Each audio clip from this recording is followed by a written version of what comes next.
como é que é a consulta de nutrologia, né? O que é que a gente aborda nessa consulta, qual é o diferencial dessa consulta. E vamos lá, né? Primeira coisa, é uma consulta bem detalhada, bem demorada, que a gente tenta entender o comportamento alimentar desde a pré-concepção, né? Antes da mãe gestação, depois como é que foi aí toda a aproximação da criança com a comida, seja no leite, seja na amamentação, na introdução alimentar, como é a situação atual alimentar da criança.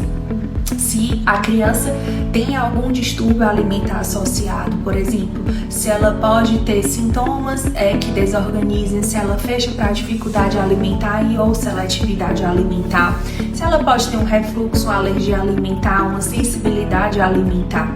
E aí a gente conversa muito sobre e analisa muito também como é o perfil dos cuidadores que estão com essa criança.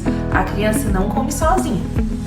A criança não come sozinha, a criança não sabe preparar a sua comida e nem sabe comprar os alimentos para a sua casa. Então é interessantíssimo a gente entender como é a dinâmica da casa. Se os familiares comem com a criança, se a criança come com outras pessoas, se é feito comida em casa ou se as comidas são de fora, se como é a oferta dos industrializados, se essa criança passa o dia fora, o que é que leva na lancheira, o que é que compra na escola, e se a criança pode ter alguma coisa a mais que a gente precise entender. Por exemplo, a criança pode ter um distúrbio no neurodesenvolvimento e aí pode ter desorganizações sensoriais associadas à comida, pode ter algum atraso ou alguma disfunção oral. Tudo a gente vai tentando correlacionar. Fora isso, a gente analisa rotina, sono, xixi, cocô.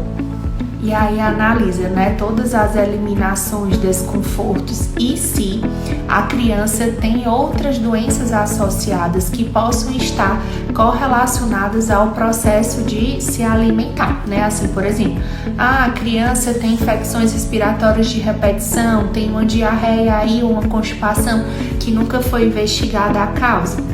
Ou seja, é uma consulta bem completa. Normalmente eu demoro 1h30, 2 horas facilmente, porque eu preciso entender todo o contexto para a gente conseguir organizar aí os tijolinhos para construir o nosso prédio.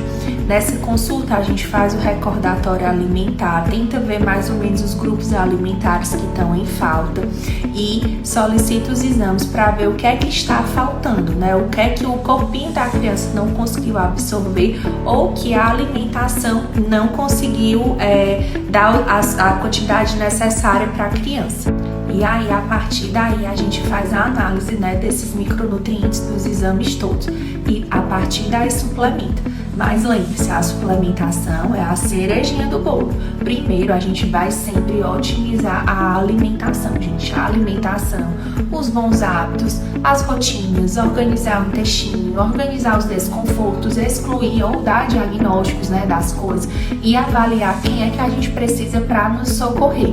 Seja a equipe multidisciplinar, seja algum outro especialista para a gente poder, de fato, ter um diagnóstico certeiro e nem excluir e nem colocar alimentos que possam ser nocivos para esse corpo. Então é uma consulta bem demorada, ela realmente é bem mais detalhada do que a consulta da pediatria e tem esse diferencial aí da suplementação, que vai ser importantíssimo, né, e faz todo sentido no contexto.